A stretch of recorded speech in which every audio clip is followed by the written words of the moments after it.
Glad you made it to Connect to Emily today.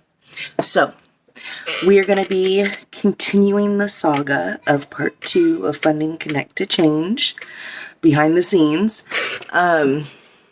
So, we've made a little bit of a pivot after I went to my cohort yesterday and they had a panel of wonderful people to ask some questions to. And so, perhaps the business to business might not be the most efficient way to gather 10,000 in the next several weeks. My advice that I received was to connect with, people that have already donated, people who I know through the network, LinkedIn, and really go after friends and people who support the good work that I am creating, have created a 501c3 to do. So, right now, but there was another pivot that happened like a couple weeks ago, a grant opportunity that I think we would be a good fit for came through, but it's like down to the wire the last few days for me to pre-apply for it. And one of the things it said to do is that you need to connect with the director of the diocese because it's through the Catholic church. So I sent an email last week. I haven't heard anything back. I'm going to go down there today and see if I could connect with somebody, and also the bishop, because he is the final person who approves the grant. So I need to connect to these people. I need to connect to them fast. So I'll be going down to the diocese today. You can come along with me because it's a part of the documenting the funding for Connect to Change. And then after that, what I plan to do is just start dialing in, calling people, emailing people. That's what I'm going to do. And we will do it together. All right. So this is just the first part, and then I'm going to jump in the car and get driving so you can come along. Okay. Bye. All right. I'm here.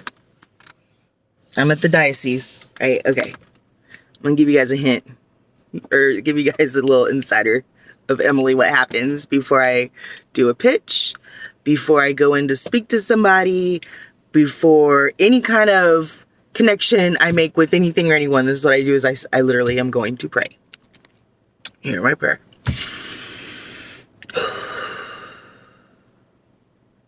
God, please give me the right words to say. Please speak through me. Make whatever you want to happen, happen. Just please give me the right words to say. Amen.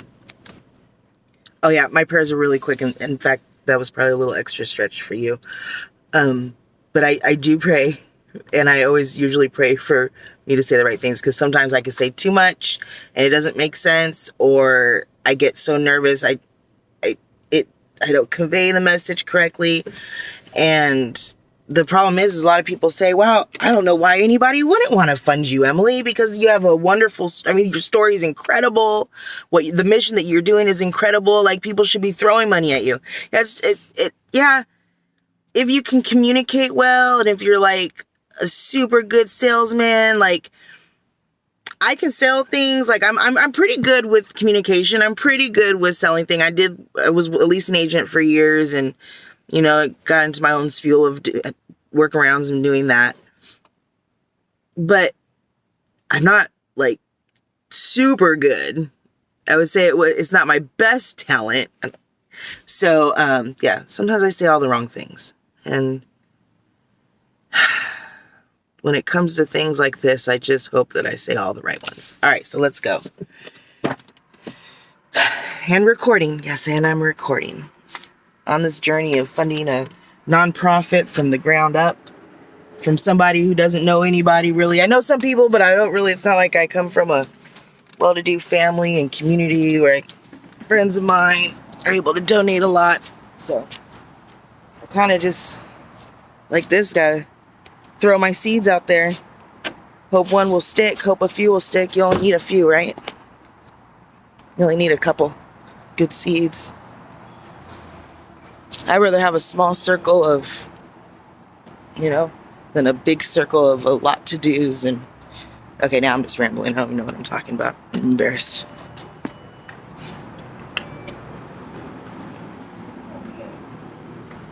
Hi, I'm here to see if Miriam's here or if I could connect with Bishop Soto. Do you have an appointment?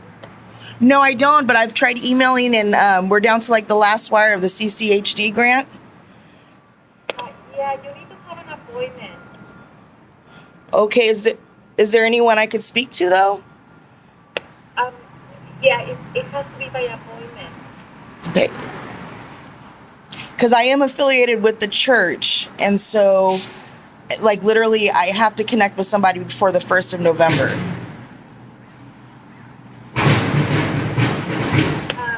I'm not sure. Let me see. And so, what is your name, or what is this in regard? My name's Emily Sanders, and I go to Holy Spirit. I also have. What is in regard? I have a nonprofit that I would like to apply for the CCHD grant for, and I just need to speak with somebody briefly just to let them know what my intentions are and if we can move forward.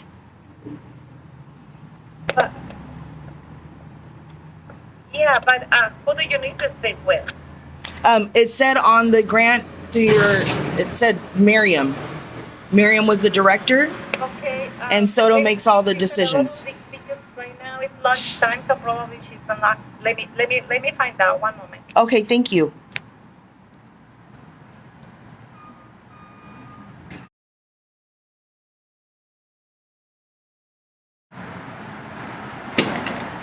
I'm sorry, but you need to. I called her, but she didn't pick up. Okay. That's her direct number and also her Okay. email. Okay. I would say the best way is to send her an email, so that way you can communicate with her or make an appointment with her. Just give me a second.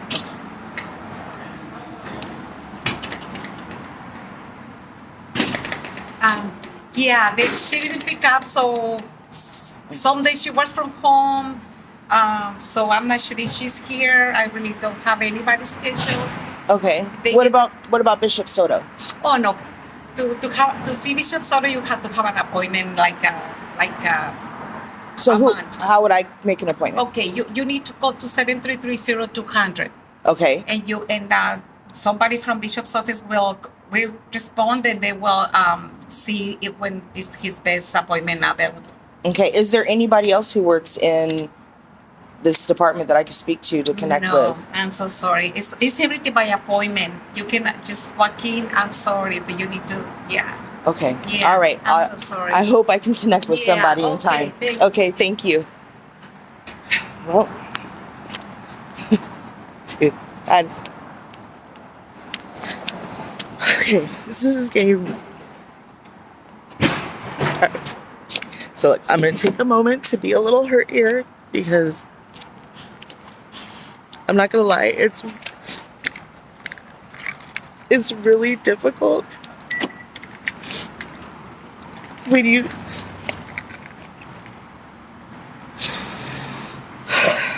it's hard. Okay, it's hard when you get those no's and rejections, but I mean that's just kind of what this game is.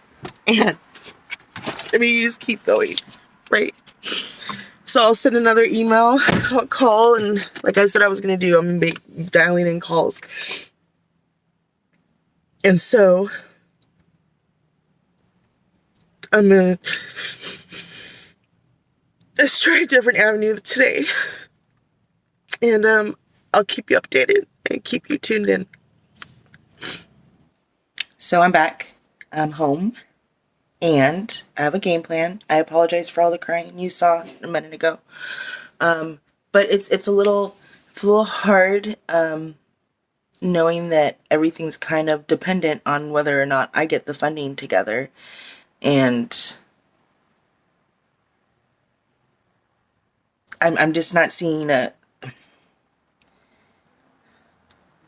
most effective way to do this, and it's hard being an entrepreneur because here it is. You're gonna get a lot of no's before you get yeses. I've gone through this once with trying to get a fiscal sponsorship, and it was like no, and I was like, ah!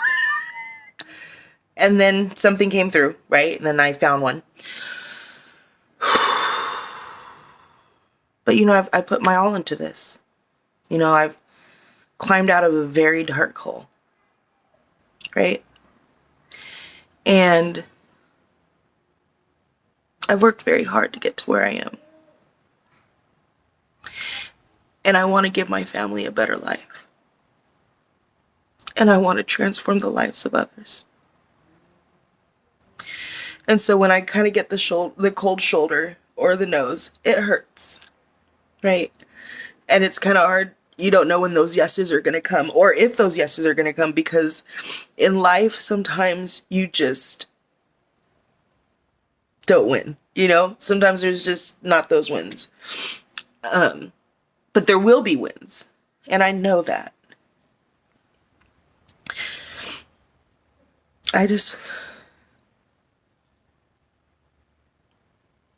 It means so much to me.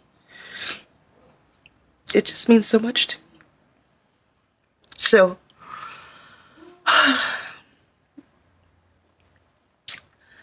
so going forward, I was trying to think of how I could record me calling all the people that I'm calling today, but that's kind of hard when I'm on my phone that's right here. So what I did is I found an old phone and I have it charging right now. So in just a while that should be ready to use. But I will say, here's the game plan going on forward with the diocese. So I already called and left a message for the one in charge of the community engagements, and I've already sent her an email. The thing is according to the grant, even before you do the pre-application, you need to get in contact with them and get basically their blessing to go forward. She's the one who kind of is going to handle it all, but Bishop Soto is the one who approves them, who's like the final sign off. So I really need to meet with both of them. And the thing is like I'm affiliated with the Catholic Church. When I was at the shelter, I ended up converting into Catholicism. Both my son and I were baptized through Holy Spirit. And that's when my whole new life began, And so I'm really hoping that the church will support me and the mission of Connect to Change. And I'm really hoping for their blessing. So, okay, moving forward, I've already left message with them, and now I'm going to make my list of people I am going to call right now. And I also think that I might do like a small video maybe of my story, what we're trying to do, and please donate now, something like that, and just start mass throwing it out on LinkedIn and everywhere. And yeah. Okay. That's what we're doing. Okay, here we go again today. So today has been a roller coaster of emotions, right? Now I'm getting ready to start on the grant, because I heard back from the lady who does the charitable everything for the diocese here in Sacramento. And so she said, yeah, go ahead and submit the application. Let me know if you have any questions on the application. I think I might have a couple. But yeah, moving forward with that. See, this is how it goes with entrepreneurship. Okay. So it's it's just this roller coaster of emotions and events happening. Earlier today, when I need to stop saying anyways, when I went to the diocese earlier, and it seemed as though I was just kind of getting sorry, no, you'll just need to call and make an appointment. You'll need to email. And I'm like, I've already emailed. I'm down to the wire here last few days. And I think it's like the straw that breaks the camel's back, right? Because I went to a few businesses, and it's just, I don't know. It's like I have this feeling that there's a different way. There's a better way. I don't know what that way is. And I don't have a gobs amount of time to figure out what that is. So I have to just make some decisions and stick with it and do it. And so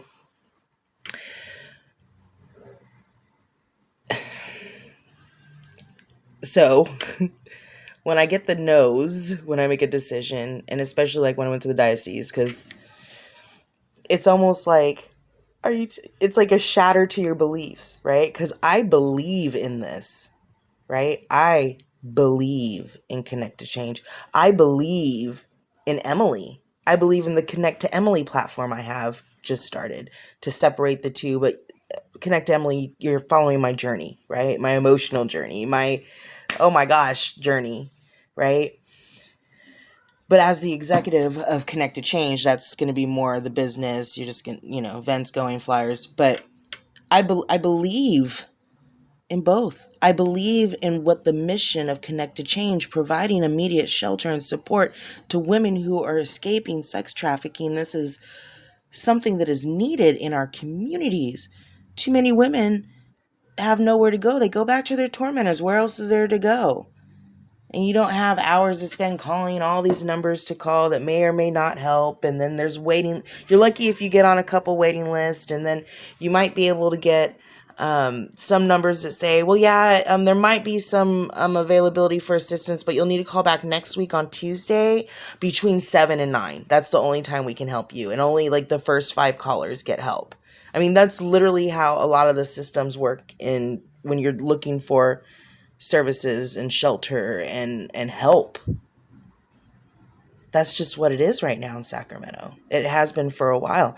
And even now, more so with the growing number of homeless that we have. So everybody's fighting for what's available out there. And so when you have a group, a population of women who've been sexually exploited, it makes it even more difficult to connect to these services that you need, right? So when somebody tells me, no, or, the person who's here doesn't do this, but give me your card and we'll let them know.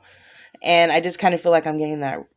I'm thinking like, oh my gosh, is my beliefs not true? My vision not true? Because I'm telling you right now, I can feel it. Like I can taste it. It's going to happen.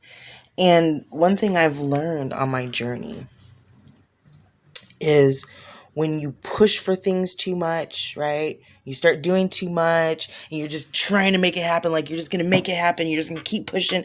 That's probably not the right way, right? Now, that's not saying that you should just sit and do nothing and it's just going to fall on your lap. That's not the way either. But when you're on the right track, I don't know how to explain it, but it's just like the doors of opportunity just open, right? And it just comes. It literally, like you do the work, right? You go forward trying to get it, but it just gravitates towards you because it's just what's supposed to happen. It's kind of what's happened to me on this whole journey. Don't get me wrong, I've done a lot of work on this journey, and I continue to do it because I believe in it so much. And so today was a little emotional. After going to the businesses a couple days ago, and then, and then today I've done a lot of calling. I've done a lot of emailing in between that's hasn't even been in the scenes, and I haven't really got a good response back from those. So it was like today I was just like, oh my gosh, it just hit me like, oh my gosh, what am I going to do? Because not only do I have to find this money to help women, right? Finding $10,000 in the next few weeks isn't anything for me.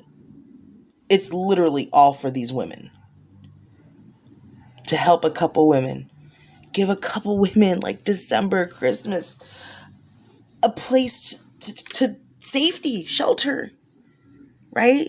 Give them food, clothing, supplies, support. Somebody who cares. Who just wants to help. Right? But when it's all riding on your shoulders and I have to find the money not only for them, but for me too. Like I'm not out of the neck of the woods. Like I'm still getting aid, cash aid from the county. Like that's how I make it every month, like barely. Salvation Army just helped me pay off my SMUD bill. Okay? Like I'm and I want to make this clear. It's like I am living very like penny by penny, which isn't I agreed with myself. That's okay. I mean, like a 2019, I crawled out of a cardboard box. I could live poor a little bit longer until I get to my destination. That's okay with me. But the only person who's because of the path I chose. It's not like you go to interview, you get hired, you know what you're making, right? I created this, I developed it. I have to find the revenue stream that's going to pay for me. I have to find all those things. And really in the first year, I've already put it down that I'm not. The first year really for me, how I see it, is really about the numbers, right? The women, is gathering the data to show people that this works and that this is saving lives and that this is not just saving a life in that moment, but transforming a life for the future, right? So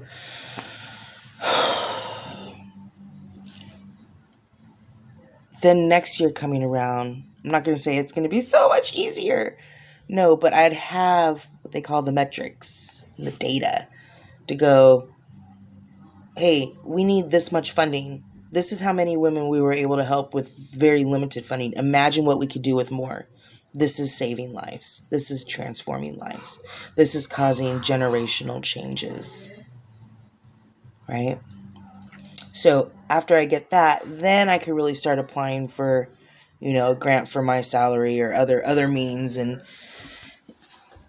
it'll just be more likely to be able to get those things after a year's worth of work versus right now. It's the idea and vision, and we just need those faith funds to get us started. So anyways, I'm working on the application, the grant application, and I'm excited because it's an opportunity that would kick in halfway through the year, could keep us going. So it's a considerable amount that would enough to pay for the support for these women. 2,500, those are nice, but because the expense is about 5,000 per woman, I kind of need the higher amounts, right? And this grant would give that.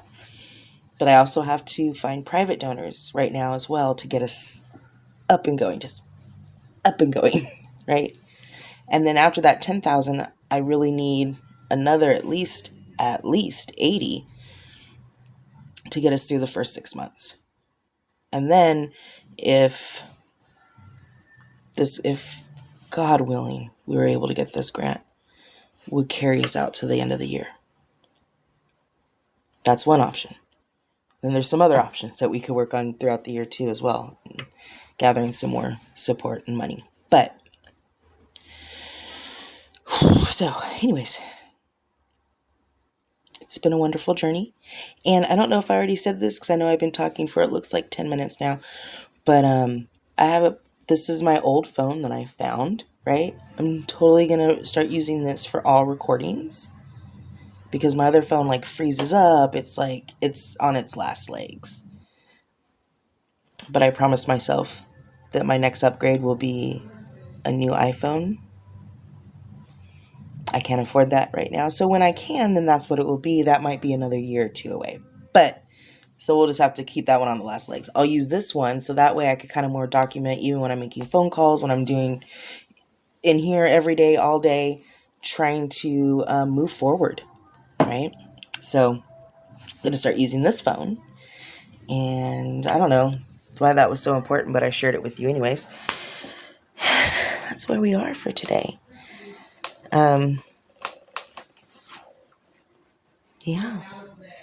Thanks for following along.